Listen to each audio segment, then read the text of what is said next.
जब से वंदे भारत हमारे देश में चालू हुई ना, तब से हमें एटलीस्ट एक बार वंदे भारत चढ़ने की इतनी ख्वाहिश थी कि क्या ही बताएं आपको।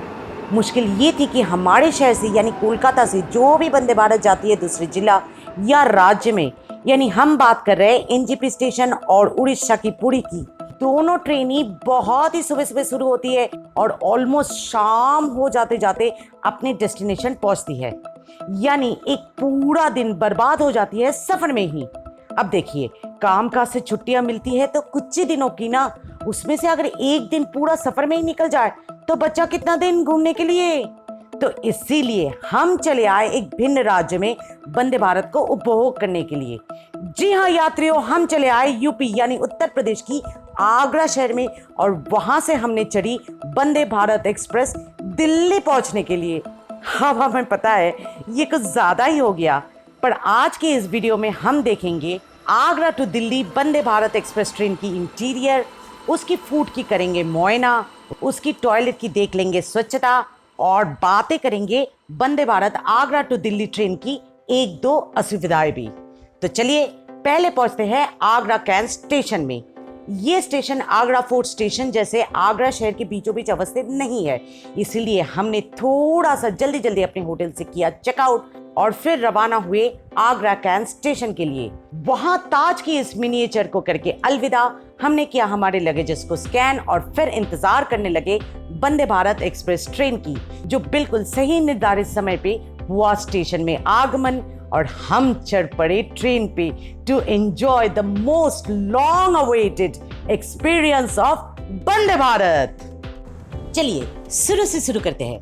पहले तो देख लेते हैं इस आगरा कैंट स्टेशन को। ये मुझे काफी बड़ा, साफ सुथरा और स्वच्छ लगा, जहाँ हर तरह का सुविधाएं उपलब्ध थी, जैसे कि टॉयलेट वगैरह, food stalls, drinking water facilities, सब कुछ। चलिए अब अंदर चलते हैं वंदे भारत की। सचमुच ये ट्रेन देखकर तो it's a dream come true. इतना सुंदर, इतना मॉडर्न, इतना साफ सुथरा और स्वच्छ है, क्या ही बताए। ऐसा ट्रेन या तो विदेश में पाया जाता है या तो हमारे बॉलीवुड फिल्मों में देखने का मौका मिलता है, पर ऐसा ट्रेन पूरे भारत में हर एक स्टेट में ये दौड़ रहा है, ये एक गर्व की बात है हमारे लिए। हमें तो बहुत ही अच्छा लगा। फिर भी क्योंकि हमारा काम है ठीक तरह से पूरी तरह मुआयना करना और अपने इमोशंस की बहकावे में ना आ जाना, इसलिए हम हर एक चीज को, हर एक छोटी छोटी चीज का करने लगे तहकीकात। तो पहले तो देख लीजिए ये लगेज स्पेस। डरिए मत, ये अनब्रेकेबल ग्लास है, ये टूट कर गिरेगा नहीं, तो लगेज कभी भी टूट कर आपके सर पे गिरने वाला नहीं है बाय एनी चांस। पर ये स्पेस बहुत ही कम है इतने सारे यात्रियों का लगेजेस रखने के लिए। हम थे 4 पैसेंजर्स और 4 पैसेंजर्स के थे बड़े बड़े 4 ट्रॉली बैग, पर रखने के लिए मिला हमें सिर्फ 3 स्पेस। चौथा लगेज हमें अपने पैरों के बीच में रखकर बाकी का यात्रा कंप्लीट करना पड़ा, बहुत ही अनकंफर्टेबली। दूसरी चीज जो मुझे थोड़ी सी अटपटा लगी वो है ये वाटर बॉटल स्टैंड और फुट रेस्ट। दोनों एकदम एक दूसरे के बगल में है और एक है पीने का पानी और दूसरा जूते, मतलब थोड़ा सा अनइजीनेस तो होता ही है, क्या ही किया जा सकता है। पर हाँ, ये चार्जिंग पॉइंट हर एक यात्री का अलग अलग था, तो ये चीज काफी सुविधाजनक है हर एक पर्यटकों के लिए। और हाँ, ये जो आपको ट्रेन दिखाई दे रहा है ना, काफी धीमी धीमी गति से चल रही है। एक्चुअली नहीं, ये बहुत ही तेज चल रही है, अंदर से हमें ऐसा लग रहा है। ओके, ऊपर रीडिंग लाइट्स वगैरह का भी काफी अच्छा इंतजाम है और ये सीट नंबर है यहाँ पर। और ये है हमारी सह यात्रागणों, मेरी माता श्री और the love of my life.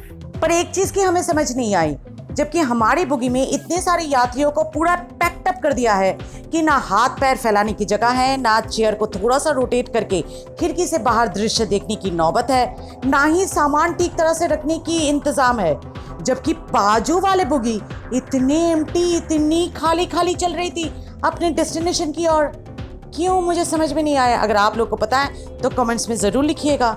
तो चलिए अब टॉयलेट देख लेते हैं, उसकी स्वच्छता का भी कर लेते हैं हम लोग मुआयना।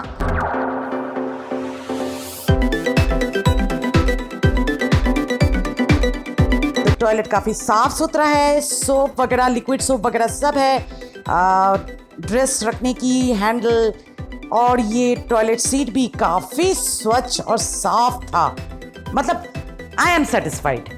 और एक चीज जो मुझे बहुत ही अच्छी लगी वंदे भारत की वो थी ये बाइंस। इतनी बड़ी बड़ी खिड़कियां पहाड़ का नजारा देखने के लिए, पर अगर सूरज की रोशनी आपकी आंखों को झुलसा दे रही है तो आप देखोगे कैसे बाहर? डरिए मत, सिंपली इस बाइंड्स को नीचे उतार दीजिए और बाहर के नजारों का लुत्फ उठाइए। तो हम कर रहे थे वंदे भारत रेल की सर्वमान्य गति को उपभोग कि इतने में हमें अज्ञात हुई कि हमारी रेल यात्रा का सीमा तो है सिर्फ 2 घंटे की, जिसमें हमें करना था ट्रेन में बोर्डिंग, उसकी यात्रा का उठाना था आनंद, उसकी खूबियों को आप लोगों के सामने करना था पेश और उसकी खामियों को करना था विश्लेषण, और सबसे जरूरी हमारी पेट में दौड़ती हुई चूहों को देना था भोजन।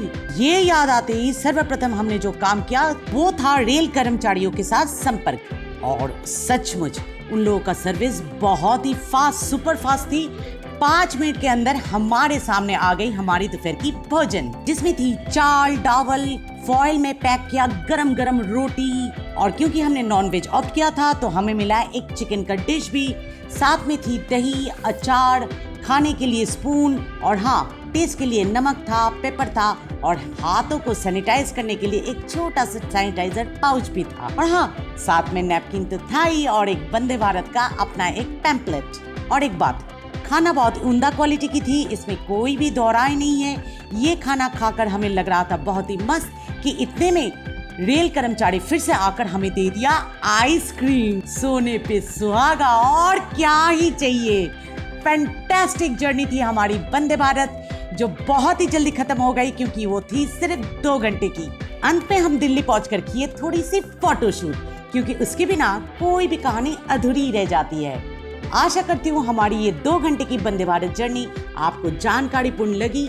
अगर लगी तो याद से हमारी इस वीडियो को लाइक देते हुए, अगर हमारी चैनल टिप्स टू ट्रैवल को आपने अब तक सब्सक्राइब नहीं किया तो उसे जरूर बिना कोई हिचकिचाहट सब्सक्राइब कर लीजिए, पास वाले घंटी को भी बजा दीजिए, और click to see the next video and happy journey.